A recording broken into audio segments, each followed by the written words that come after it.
How's it going, DTSN Network? This is Logan, and we got a new face, Garrett, doing the NFL podcast this week. Bryant couldn't make it. Um, I'm usually here. This is Garrett. Garrett, you want to introduce yourself? Hey, how's it going, Network? I'm Garrett. Happy to be here. Happy to be a part of it. See if we can bring some interesting takes to the podcast this week. Yeah, so Garrett will also be in college basketball, which I'll be starting up soon. So be on the lookout for that. So we're gonna go over last week's picks. Bryant went 7-7, had a little rougher week the week before. I think he went 10-4, which is good. I went 10-4 last week, was a lot better than what I did the week before. Me and Bryant both had our survivor picks win. I went with the Rams against the Patriots, and then Bryant went with the Lions against the Jags, which was an absolute blowout. So that was an easy pick for him. Going over our records, I'm 7-1 this year for the survivor pick, and Bryant's 6-1. So he's doing pretty good so far. Some news and notes that we have is we have Isaiah Pacheco that's probably going to be coming back. So I think that'd be a little bit of an uplift for Kansas City after coming off a kind of a bigger loss. Well, their first loss of the year against the Bills. Joe Douglas getting fired out of New York. I don't know what's going on out there in New York. I think he's done a great job bringing talent, and I think every draft pick he's made has done really well. It just hasn't worked out, and I don't know if you want to go into coaching on that or whatever, but I think there's a little micromanaging I've noticed that I've been reading about from Woody Johnson as the owner, and I think Joe Douglas wanted out of there, and I think he'll find another GM job eventually, if not really soon. I don't know what you think about that, Gary, if you have anything on that, but Yeah, I mean, I agree. I completely agree with what you said. I think the biggest thing to look at when it comes to the Jets, I don't think we'd be having this conversation at all if Aaron Rodgers looked a little bit like Aaron Rodgers. You know, they bring him in 2 years ago with high expectations. Obviously, the years before that, the Jets had no expectations. This is really no different than any Jets year. If Rodgers just looks a little bit like himself, these conversations aren't even brought up. Yeah, absolutely right. This all comes down to the quarterback. I mean, you got a phenomenal defense, and you got so many weapons on offense. Like this literally comes down to your quarterback just not being able to.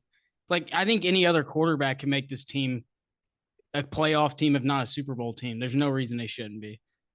Yeah, and I agree. And you know, the thing that bothers me the most about the Jets situation is they have basically just done anything that Aaron Rodgers wants to over the course of 2 years, as far as acquisitions they've made, coaching decisions, coaching getting fired.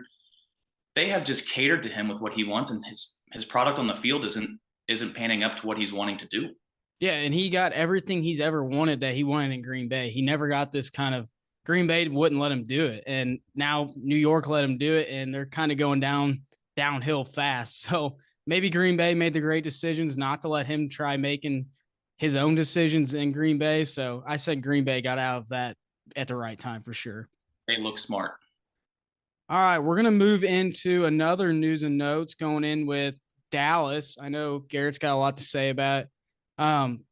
Man, this team has just been a dumpster fire from the beginning. I mean, I know they had a couple wins at the beginning of the year, but 6 losses in a row. I mean, I think that's the team that should be blowing it apart. Yeah, I mean, there's no doubt. We don't have enough time. I don't have enough words to even begin to discuss how pathetic this team is. You have your star player on defense, Micah Parsons, getting on his podcast, trying to tell people that this is a damn good football team. They're 3-7. They can't stop the run. They can't stop the pass. They can't move the ball offensively. And, you know, I know Dak is out, but even when Dak was in there, it was a shit show. It was terrible. They have star-studded weapons all across the board, defensively, offensively. They got a head coach who's apparently supposed to be great at his job. I think he's terrible. Yeah, he's at not this been point, good. He's terrible. At this point in the season, as crazy as this sounds, you know, it's been talked about in the media. I think moving Parsons is definitely an option. They will definitely get draft capital out of him, which they need desperately. If they want to start rebuilding this thing, they have no choice but to start moving some pieces. The biggest piece to fill is the biggest piece they had to fill at the start of the year, and they did nothing about running back. You can't be one-dimensional in this league. Yeah, if you're one-dimensional, you're done.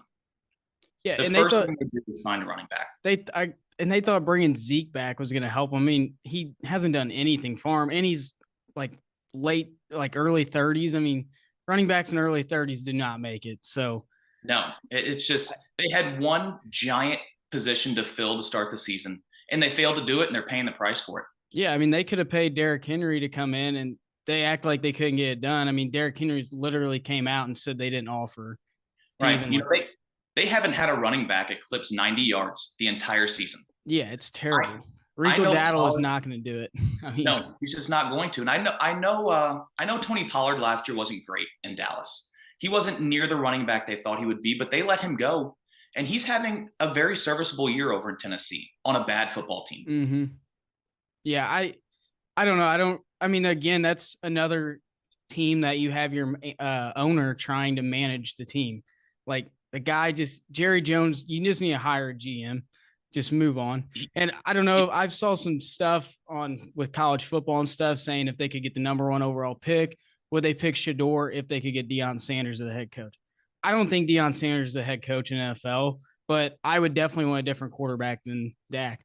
But at this point, I mean, you just gave him $60 million. Like, what do you do with him? Like, I don't think you can trade him without paying half his contract or at least some of it. Like, I'm sure somebody would take him, but they're not going to give him $60 million a year. I don't know. It's just a rough deal. No, and I agree with you. And, I hate to tell you, but I'm a big Dak defender. I don't think Dak is a terrible quarterback. I like Dak, too. I think you can put Dak on probably 10 to 15 teams in the NFL right now who need a quarterback, and they would be far better than they are now. I don't think it comes down to quarterback play. I think it has a lot to do with play calling. I think it has a lot to do with Jerry Jones sticking his nose right in this Dallas team and just truthfully annoying everyone. Yeah. And the other thing is, too, he has no run game. So, I mean, you're dropping an extra DB. You don't have to really load the box. Like, you're not really helping him. But, no. I mean, that team, like you said, we could go on and on for days. Like, there's just a lot that could be different for him. And I don't know. I guess it'd be really interesting to see what happens this offseason. I mean, I think McCarthy's probably definitely his writings on the door. So when he's going to be fired, I don't know. But there's no way he shouldn't be, I don't think. You won't see McCarthy coaching the Dallas Cowboys next year. And this might be his end of a coaching career, I would say. All right, let's move into some games that surprised me and Garrett. I went with the Steelers beating the Ravens without scoring a touchdown. I mean, Chris Boswell absolutely just carried the team. But, I mean, one thing you can say is Pittsburgh's defense is legit. I don't know how much more you can keep getting out of them, but I really think their offense didn't look terrible today. Once you get to like that 30-yard line red zone, they just ain't able to finish, which you're going to need that in a playoff push. But Steelers are sitting at 8-2. I mean, in that division, I mean, at the beginning of the year, I could see 3 teams coming out of that division for the playoffs, which I think that's kind of might be out of sight now with the Bengals losing. But Pittsburgh looks legit, and I was pretty impressed by that win. Again, that's their second win this year without scoring a touchdown. That's pretty impressive. The other one came against my Falcons. Yeah, that's pretty sad. My team, that surprised me. The Broncos just absolutely dismantled the Falcons. I have a lot of words to say about the Falcons as well. I'm not going to hit the panic button just yet. They still have a winning record. They're atop the NFC South.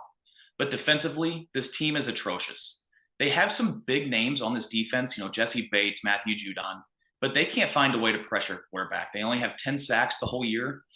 In order for them to actually make a relatively deep playoff run, win a game or two, they've got to find some help defensively or find another strategy, another scheme that's going to work. This offense can only take them so far. Yeah, I actually have a question. I know you're a big Falcons fan. Do you think that Cousins will finish his 4 years of his contract there? No, I don't. And the reason I don't think he will, we've seen snippets of Michael Penix a couple of times this year. We saw him at the end of the Broncos game. We saw him a couple of times in the preseason. That dude can sling the football. Yes, he can. We watched it in college. I mean, he's an absolute cannon of an arm. He throws such a pretty deep ball. And this Falcons offense is just one mobile quarterback away from, really making a run. I really want to see Kirk play at least 2 years. Yeah, that's what I was going to say, next year, and then let Penix come in that third year. Right. I think, let him develop just like the Packers did, with Rodgers and Jordan Love. Have him learn under a veteran quarterback who's got his head on straight. Let him learn, let him develop, bring him in year 3, and let's see what the kid is made of.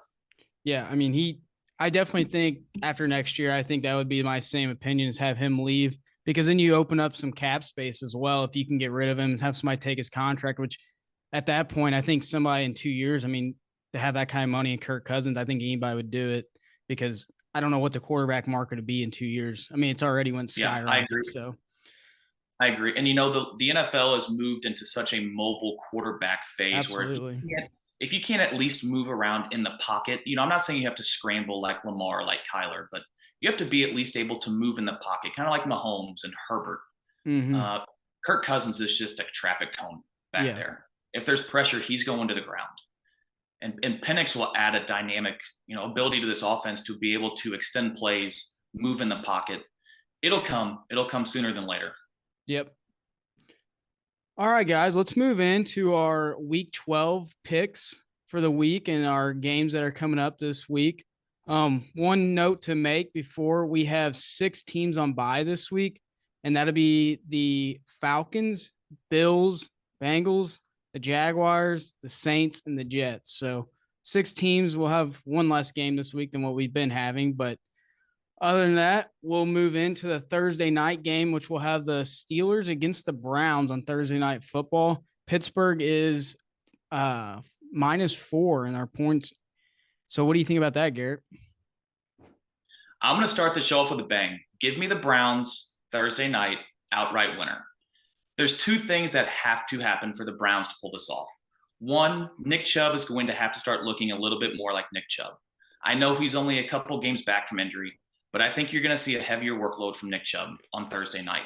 It's a short week for the Steelers. This is your best chance to kind of try to pound and ground, the football down the field. If they can get a run game established, give Jameis Winston a little bit of protection, he can sling the ball. We know Jameis can throw it. If the Browns can find a way to get a few stops, force some turnovers, I really think they can come out with a win. Yeah, so I'm going to go with the Steelers. I mean, that's a pretty favorable pick, but I've been kind of riding with them all year.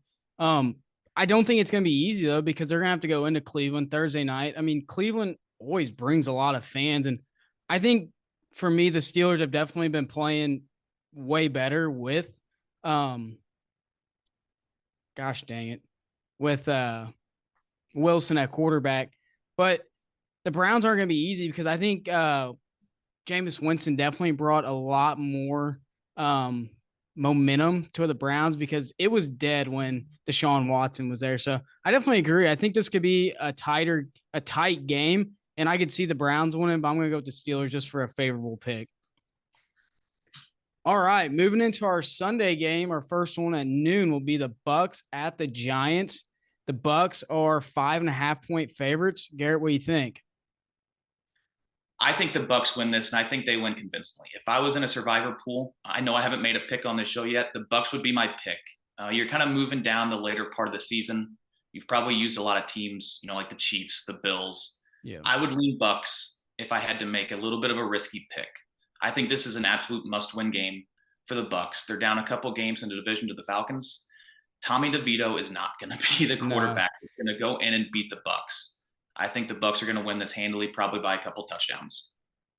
Yeah, I mean, I'm going to go the same way with you. I think this game's going to be – I think it could possibly get ugly. I mean, I thought when Godwin and Evans went down, I thought, man, the Bucs are just going to go downhill fast. But Colby Otten stood up at tight end and has been an absolute freak for him, and which he was good at the beginning of the year, but then you really got to see it because your superstars were gone at wide receiver. And also, I believe Mike Evans might be playing this week. I'm not sure if they'll push him back or not. But then when you go to the Giants, I mean, man, you talk about a dumpster fire going on there as well. I mean, quarterback, they just demote him down to like possibly Daniel Jones down to like the 4th quarterback. Like, I don't know what's happening there. I mean, I don't even know why Drew Lock ain't starting. I mean, that was your backup, and now you just say Tommy DeVito's the starter. I don't know. I think that's an easy pick. I think the Bucs will win this pretty handily as well. Yeah, and to add to that, you brought up the Drew Lock situation. He's been named this backup quarterback most of the year. It's a shock to me that DeVito is the guy they're going to throw out there. And I tell you what, the Giants have got to be just kicking themselves. They let Saquon walk for nothing. Yeah. Because they didn't want to pay him so they could pay Daniel Jones to be their quarterback. And, halfway through the year, he's benched. And we knew this would happen. He's a terrible quarterback. Yeah, he's terrible. And the sad thing is won 2 Super Bowls. Yeah, he'll get a job somewhere too. He'll get a job somewhere. Daniel Jones will probably have another job somewhere. but he's not a good quarterback. No, I mean, the Chiefs won 2 Super Bowls in between Daniel Jones's 2 passing touchdowns at home. Yeah, that's embarrassing. That's bad. Yeah, that is really bad. All right, let's move into another Sunday game at noon. It'd be the Chiefs at the Panthers. Chiefs are favored in this by 11 points. Garrett, what do you think on this one? In no way am I saying the Panthers are going to win this game, but there are ways they can keep it relatively competitive. I think if they run the ball, try to run the ball, give Bryce Young a little bit of protection, just like the Browns. Try to keep the Chiefs pass rush in a little bit of honesty. Don't let them take free shots at Bryce Young. I think he's looked much better in the last 2 weeks. They're coming off 2 wins, but in no way are they gonna pull out a win here against Kansas City. You may see a little bit of a letdown after the Chiefs' perfect season ended, but still, I think the Chiefs win this. But I may lean on the Panthers to cover the 11.5. Yeah, I agree. I think the Chiefs will win this game as well. I mean, I could see the Panthers covering that 11.5, but I think Kansas City's definitely going to come out and set a tone right away, because if Pacheco's back, I think you're going to feed the guy and let him come get his wheels back under him, kind of get him back in the spec. I don't know how much I wouldn't play him a ton. I mean, I'd, split some snaps with Kareem Hunt, because Kareem Hunt's another viable back for him that when he came in right away, I mean, he showed why he was the guy he was in Kansas City years ago. But like you said, Bryce Young's definitely played better in the weeks he came back, which I'm happy to see that. I've always liked Bryce Young. He's a good guy, good quarterback, but you're not giving him much help. So, I mean, if Chuba Hubbard can get the ground going, I mean, I could definitely see him being competitive, but yeah, there's no way the Panthers win this game. Yeah, and Jonathan Brooks is coming back supposedly this week for the Panthers. I think he'll be. It'll be interesting to see him get a few touches. Yeah, I do too. All right, we're going to go into another noon game. It'd be the Cowboys at the Commanders. The Commanders are favored by 10 points this week. What do we feel on this one? I've already expressed how I feel about the Cowboys. Yeah. I think the Commanders, I think Jaden Daniels, I think they're legit. Yeah. They are a very balanced offense. They can run the ball with Brian Robinson and throw in an Austin Eckler carry here and there. You have his work out of the passing game. I think it's going to be a rout. This Dallas team, they've either quit, they've given up, or they just do not care at this point in the season.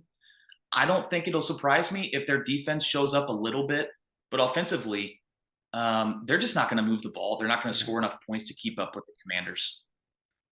Yeah, I completely agree. I mean, I really like watching the Commanders play. Jaden Daniels is fun to watch. I love it too for Terry McLaurin. The dude's caught touchdowns from like 11 or 12 different quarterbacks. I mean, he finally has a quarterback that can get him the ball, which really he didn't even do anything last week for him against Philly, which you would have thought he would have done a little more. But that game was kind of a disappointment to me. I thought that'd be like a high scoring game, and then it was kind of a letdown a half.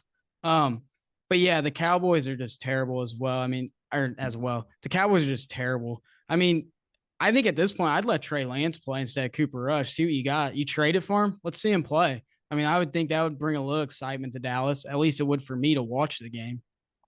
I completely agree. They haven't even hardly given him a look. And he is still so young with so much potential. He was once, I don't remember if he was I think he was a second pick in the draft. Yeah, second or third. And gosh, he's never gotten a fair shot anywhere he's been. It's time to at least see what he can do.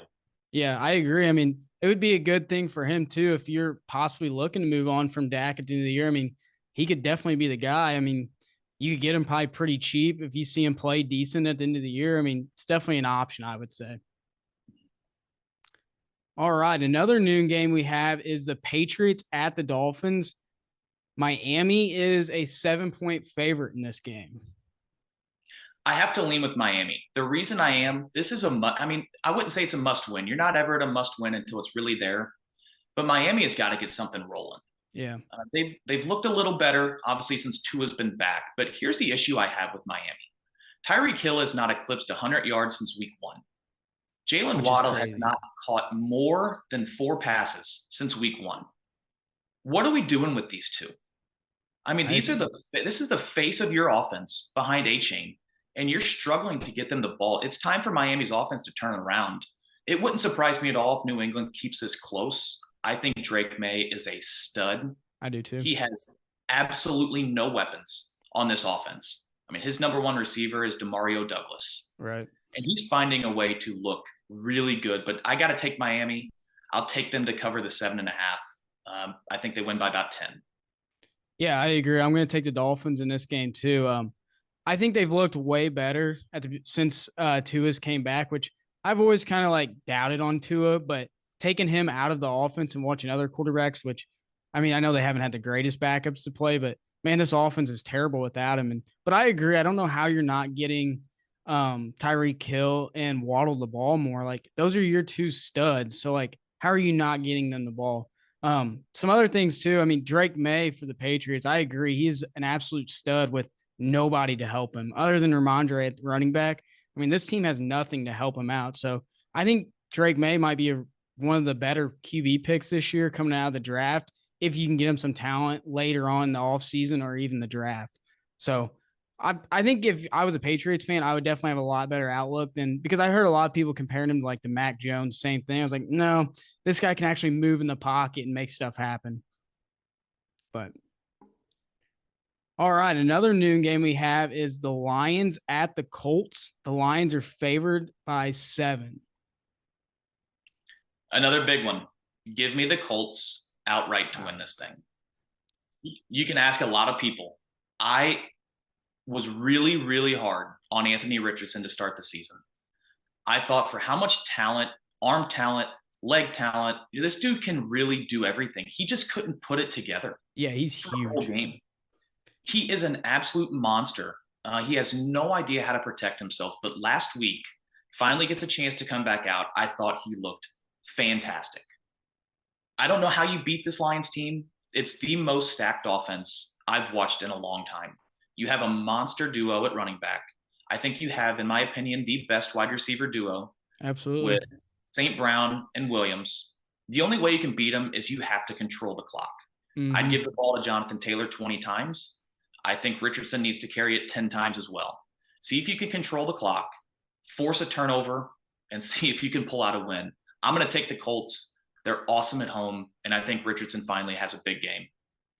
Yeah, I'm going to go against you. I'm going to go with the Lions. I mean, that's for me. I mean, everybody's going to go with the Lions if you look at spreads. But, I mean, I don't disagree with you at all. But, I mean, this Lions team is so complete. They're definitely the most complete team in the NFL.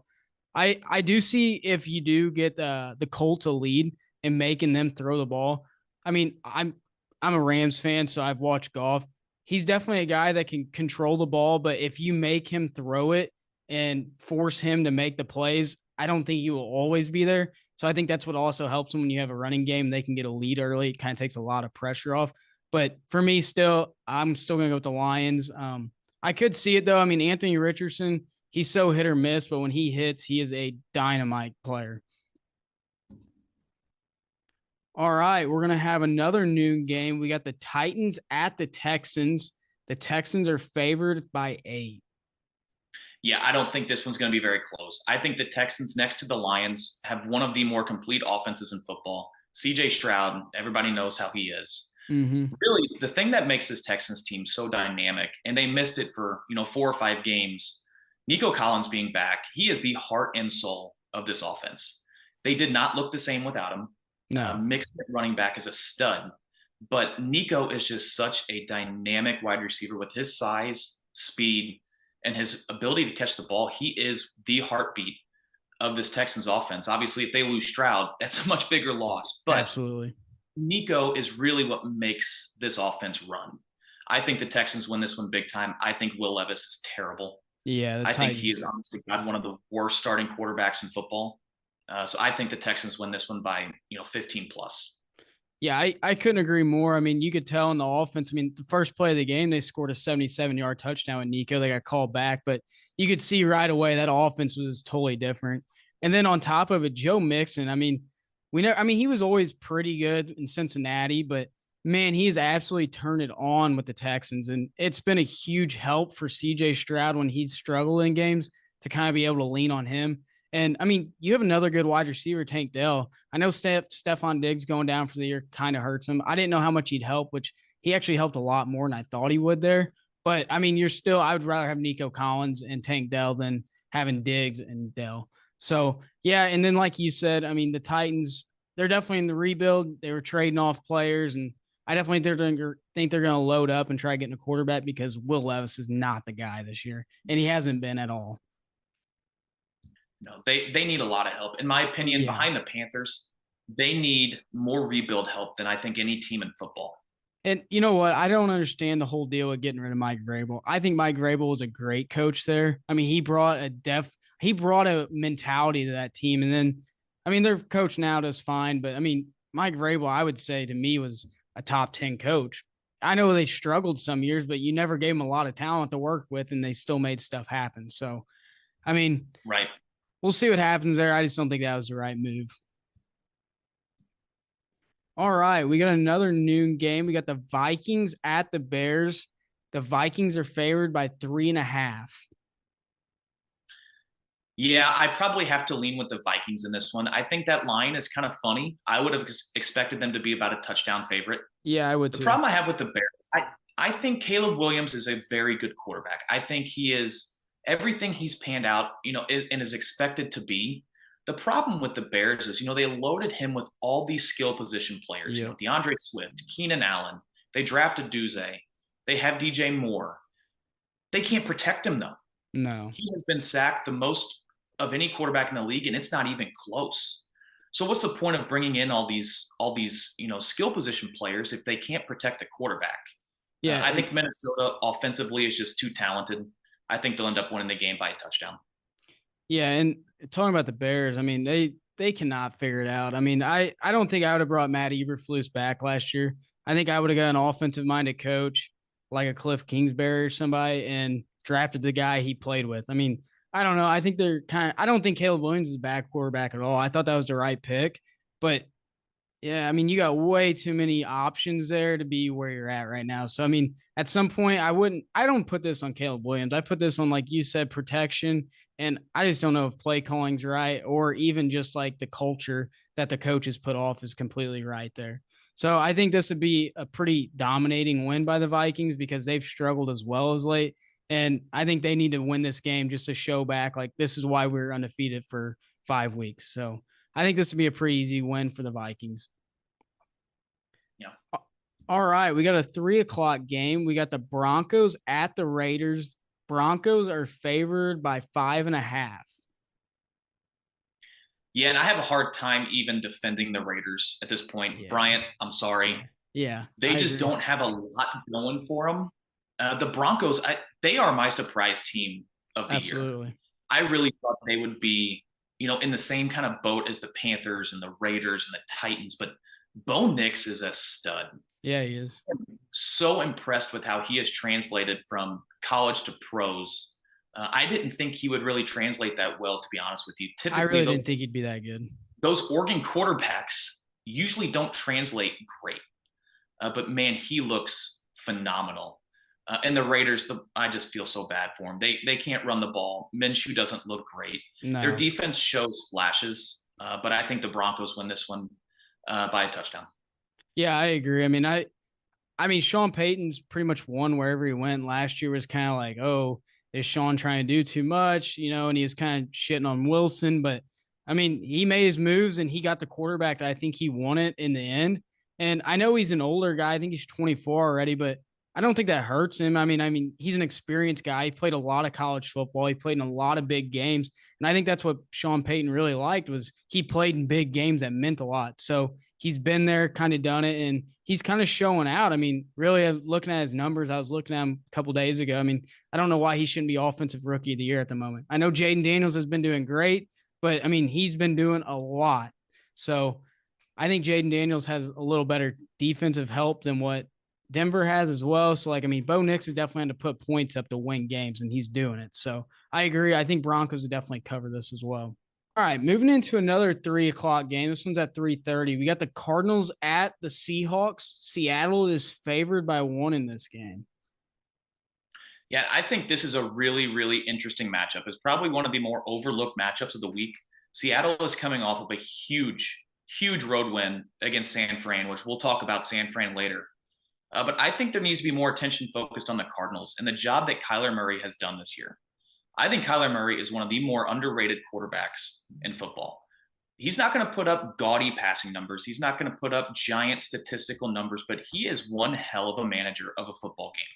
I think what he has done this year for Arizona has been incredible. I know they're only 6-4, but if you combine Kyler's ability to throw it and run it alongside of James Conner, who I also think is so underrated, that offense is really scary at times. If they can really put it together, get Marv involved a little bit more, this Cardinals team is really good. My complaint with the Seahawks, I think Geno turns it over a little bit too much. I am really, really happy to see them finally getting Jackson Smith-Njigba involved in the offense. He's a monster, and they're finally starting to figure that out. Back-to-back games over 100 yards. I think 2 weeks ago he had a $180 and a touchdown. Last week he had 110 yards. They're finally figuring out they can throw the ball to someone other than Metcalf and Lockett. But I think at the end of the day in this one, I'm taking the Cardinals to win. I believe in what Kyler Murray is doing. I love the offense the Cardinals run, and I think they're a slept-on team. I think they're going to end up winning that division. Yeah, I mean, this is a absolute huge game for the division as well. Like, I mean, all the teams are pretty much tight. The Cardinals are winning by 1 game right now, but if Seattle would win this, it'd put them into a 2-way tie, which they'd probably take the lead because they've just beat them. But yeah, I agree. I mean, Seattle has so many weapons. I mean, Geno Smith should be loving where he's at. I mean, when you have Tyler Lockett, DK Metcalf, and then you add Jackson Smith-Njigba, I mean, and Njigba would be a number 1 wide receiver in probably 50% of the teams if he played anywhere else. And I mean, you have absolute studs at running back too. Kenneth Walker. I mean, that guy just makes plays. But I mean, I agree with you. I mean, the Cardinals definitely have been.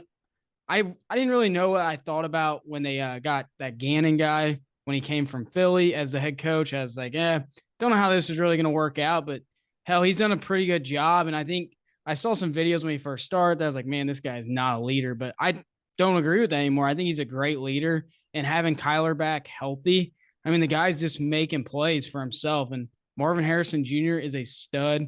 And I agree. James Conner has definitely stepped up. The guy that, I mean, last year I think he had a ton of touchdowns. And he was always pretty solid in Pittsburgh. But he's definitely been a lot better when he's went to the Cardinals. So I'm going to agree with you on this one. I think the Cardinals come into Seattle and win this game.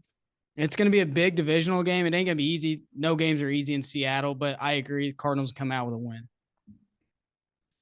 All right, we got another 3:30 game. We got the 49ers against the Packers. The Packers are favored by 2.5. Yeah, probably the game of the week. I'm excited to watch this one. I think at the end of the day, this 49ers offense has too much talent to continue to lose games. They're 5-5 now. Obviously, I know they were without McCaffrey for, almost the whole year. He's played a game? Yeah. Ayuk being out does not hurt. The complaint I have with this 49ers offense, why the hell is Deebo Samuel not getting the ball more? There are so many ways you can get him the football. He is a absolute freak. He's a playmaker wherever you put him. They've got to find a way to get the ball to Deebo Samuel. I know McCaffrey's going to get his touches. His workload will get a little bit bigger every single week. But this 49ers offense needs to run through McCaffrey and Deebo. I know Jennings has been great, but he is not Deebo Samuel. No. For the Packers, Jordan Love's a freak. I think Jordan Love is a fantastic quarterback. Obviously, Josh Jacobs in the backfield has added a new level for this offense. But at the end of the day, I think the 49ers just have too much offensive talent and defensive talent to continue to lose. I think they win this one on a last-second field goal. Give me the Niners by 3. Yeah, I mean, I agree. I think the 49ers have just became a lot more dangerous getting Christian McCaffrey back because now you don't have to use McCaffrey as a inside runner if you don't want to. You can bring Jordan Mason in. The guy was a viable running back while McCaffrey was out, and he looked really good. So I think now you kind of have another two-headed monster when if you want McCaffrey out for a little bit, bring him out. You got a guy that's going to make just as good of plays. He's not Christian McCaffrey at all, but he's definitely a very good running back. And I agree, Deebo Samuel really hasn't done much. And you have a first-round pick, Purcell. I mean, since he came back, they've used him a little bit, but why are these guys not getting the ball more? I agree. I think that kind of falls on Shanahan, but I mean, Purdy's been playing pretty well, but he's gonna have to step it up a little bit because, like you said, they're 5-5, and this team is looking to make the playoffs every year and try winning a Super Bowl because they are set up for it with that defense. I agree. Jordan Love is an absolute freak. I mean, I still remember when they drafted him, I was kind of like, what the hell are they doing? He sat there for 3 years and it's still like, what is he doing? And then he starts to get to play and you're like, dude, this guy's the guy. They did a great job bringing him up, sitting behind a veteran quarterback, kind of like what you're hoping for in the Falcons with Penix. But the Packers they don't have I don't think they have the wide receiver talent as the 49ers. So I think I'm going to lean on the 49ers this week as well. I don't think it's going to be an easy win. And I could see the Packers still winning this, but I'm going to go with the 49ers because it's not easy to play in Lambeau. But I'm going to go with the 49ers this week. Yeah, it's not easy to win in Lambeau, but the 49ers are to a point in their season where they need to win. Yeah, it's almost very must win. Fortunate. Yeah, they're very fortunate to only be down a game in this division. But, man, they're really running out of time to kind of get things in sync. And this is a great test for them. Yeah, absolutely. All right, Sunday night, we got the Eagles against the Rams at 7:20. Philly is favored by 3 points.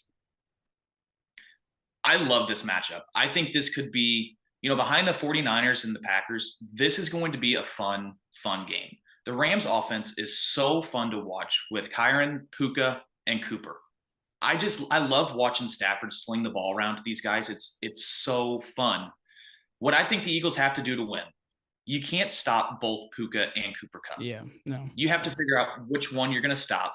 If it were me, at this point, I would try to stop Puka.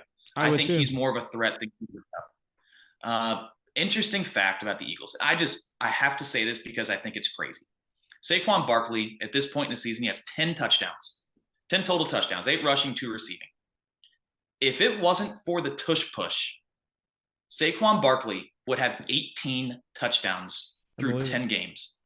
Jalen Hurts has 8 one-yard rushing touchdowns. Saquon will be the difference in this game. I promise you, he is a freak. I think Jalen Hurts is a serviceable quarterback. I've never been a huge believer in his ability to throw the ball when it matters. And that goes all the way back to his time in Alabama. Mm-hmm. I've never believed in him to throw it when he really has to. But I still think the Eagles, they just have too many weapons offensively with A.J. Brown and Devontae Smith and Saquon. They come out with a win, and I think they win it, maybe by 10 points. Yeah, I mean, I agree. I think the Eagles will come in. I think they're gonna win this game for sure. But I think I could see this game being high scoring because the Eagles' offense has been totally different with Saquon Barkley.